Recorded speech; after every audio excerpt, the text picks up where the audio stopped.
Makanya ini saya review, nanti nggak ada alasan, nggak tahu apa itu namanya, nggak pakai. Setengah. Lihatnya kau. Tidak tahu. Terus ada juga istimewa. Ini nama-namanya siapa ya? Mbak siapa? Yeni. Mbak Yeni. Kalau ini Miladisti. Oke. Namanya siapa dari Mbak Miladisti? Mbak Triani. Mbak.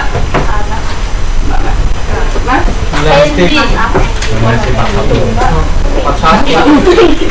Mbak Yeni, Mbak Luciana, Mbak Masika, Mbak Triani, Mbak Umi, Mas Effendi, ini Mas Yohanes. Kedua kelas. Itu tadi Mbak sama Mbak Sri ya? Baku, betul. Yatini. Mbak Nurlati. Ini yang nggak sering masuk ini Bu. Sudah orang itu. Di malam itu Bu. Angel. Angel. Paling aneh Bu. Maksudnya juga. Oh Mas. Malam terus dulu Bu. Iya. Makanya berhubung tahu sibuk tapi nggak ada alasan nggak belajar. Oke. Makanya datang. Sudah nggak ada waktu. Ya makanya gimana caranya spend waktu seminimal mungkin tapi tetap bisa belajar. Oke. Mungkin. Ada yang tahu bedanya perusahaan dagang sama perusahaan jasa? Tahu, kalau dagang itu jual beli, kalau jasa itu memberikan layanan. Layanan kalau jasa. Oke. Terus berarti kalau dagang itu ada barang yang diperjualbelikan. Jadi kita beli dari orang lain terus kita jual lagi. Nah nanti itu bedanya di sisi pendapatan. Ingat ya. Kalau perusahaan jasa begitu kita misalnya selesai potong rambutnya orang kita langsung dapat pendapatan. Terus misalnya kita ngapain? Jasa itu apa lagi? Ya bengkel selesai ngerjain mobilnya orang kita langsung dapat pendapatan. Itu langsung kita catat sebagai pendapatan kan kemarin di laporan ya. Kabar ruginya atau di jurnal biasanya. Nah sekarang kalau di perusahaan dagang pendapatan itu kita dapat ketika apa? Barang yang kita dapat untung. kita mendapatkan Jual barang dapat untung. Dapat untung atau ketika barangnya dijual? Barang dijual. Pendapatan lo ya, pendapatan. Saya tanya pendapatan. Jual. Oke. Pendapatan saja kan. Pendapatan kita dapat ketika kita bisa menjual barang. Nah, untung itu nanti Mas, ketika sudah kita kurangi beban, baru kita dapat untung, ya kan? Jadi alurnya, oke Mas, mikirnya bener. Ya, tapi pertanyaan saya, kapan ketika kita mencatat sebagai pendapatan, ya kan? Ketika pendapatan. Jadi pendapatan kita dapat ketika kita bisa menjual barang. Di situ nanti bedanya, oke? Sama mungkin akan ada HPP, jadi harga pokok penjualan. Jadi kan ketika kita beli barang dari orang lain, ya kan? Otomatis kita perlu biaya angkut nggak? Perlu. Kadang-kadang barang yang kita beli bisa rusak nggak?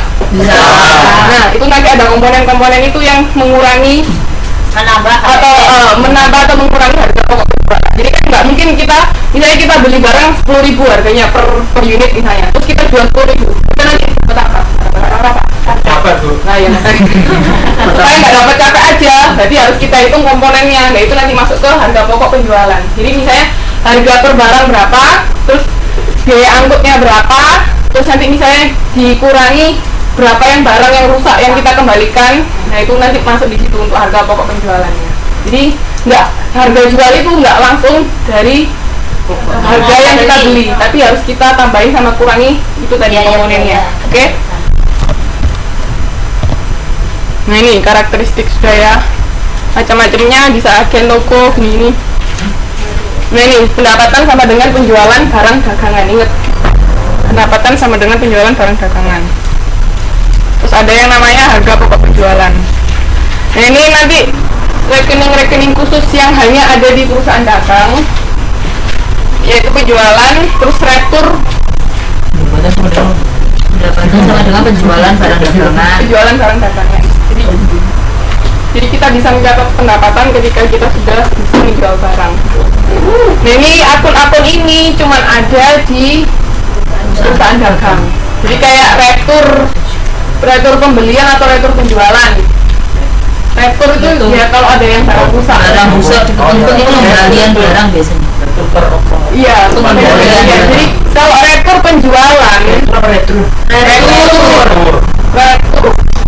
Kan ada retur penjualan, ada yang retur retur pembelian. Bedanya apa? Retur penjualan sama retur pembelian. Kalau retur pembelian kita mengembalikan kepada pembeli, kalau retur penjualan pembelian dari orang yang membeli. Kalau balik Mbak, penjualan itu kita retur dari yang membeli kita itu dibalikin ke kita. Tapi kalau yang pembelian itu kita beli ke orang, kita terus kita nggak suka terus kita balikin. Bukan nggak suka mbak. Iya, rusak. Kalau nggak suka ngapain dibeli? Iya, betul. Oke, jadi kita lihatnya dari sisi perusahaan. Karena kita yang mencatat dari dalam perusahaan. Jadi ketika kita ngomong itu retur penjualan, berarti kita menjual ke orang lain. Kita mengembalikan ke kita gitu kan. Iya, mereka mengembalikan ke kita itu berarti retur penjualan. Oke, lihat kan bisa kita lihat dari sisi penjual sama sisi pembeli. Tapi berhubung kita mencatat akuntansi, berarti dari sisi dalam perusahaan. Berarti kita lihatnya dari sisi dalam perusahaan ya. Kalau kita namanya penjualan, berarti kita yang menjual barang. Jadi kalau ada retur penjualan, berarti orang lain yang beli ke kita dikembalikan ke kita. Tapi kalau retur pembelian, berarti kita sebagai pembeli. Berarti perusahaan membeli dari perusahaan lain misalnya. Seperti itu bedanya. Jangan kebalik ya. Paham? Oke. Terus ada biaya angkut. Kalau potongan, nah ini juga adanya di perusahaan dagang. Biasanya kan kalau rata-rata kalau untuk perusahaan dagang itu belinya secara kredit. Karena apa? Kenapa kok belinya secara kredit? Kira-kira ada yang tahu? Kenapa mbak? Modal tidak mencukup. Oke, ada alasan lain? Yang lain? Karena barang belum terjual. Bukan.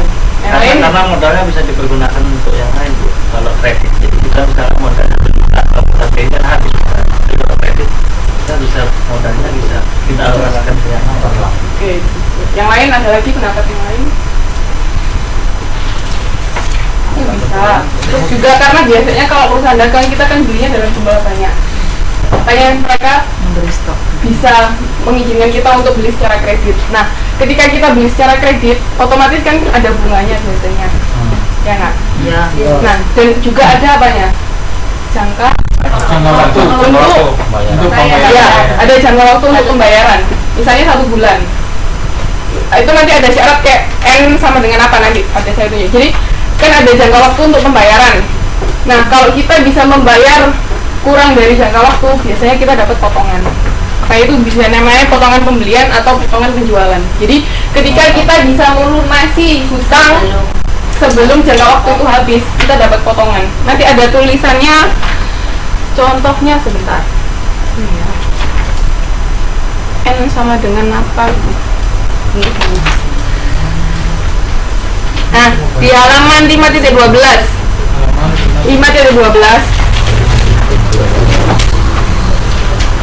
2 strip 10, N strip 30. Ada yang tahu maksudnya? Bulan 2 tanggal 10 selama 60 hari. Ayo, Jangka waktunya kayaknya halaman 5.12 dengan syarat 2 strip 10, N strip 30. Kok strip sih? Itu apa nih garis miring? Jangka waktu paling lama 2 Iya. hari sejak tanggal transaksi Terus dan utang harus sudah lunas dalam waktu 30 hari. 60 hari. oke, yang lain ada lagi? Ngocok. Tapi masih kurang tepat. Gak apa-apa, dibaca ada yang bisa jelasin maksudnya nggak setelah dibaca? Silahkan. 2 garing itu dapat diskon 10% ketika Oh. dibayarin selama 10 hari. Sebelum 10 hari. 10 hari. Maksimal pembayaran itu 30 hari. Oke, bener. Mas Randy. Mas Randy bener. Jadi 2 itu bunganya, potongannya 2%. Garing 10 itu maksudnya jangka waktu pelunasan ketika mau dapat potongan.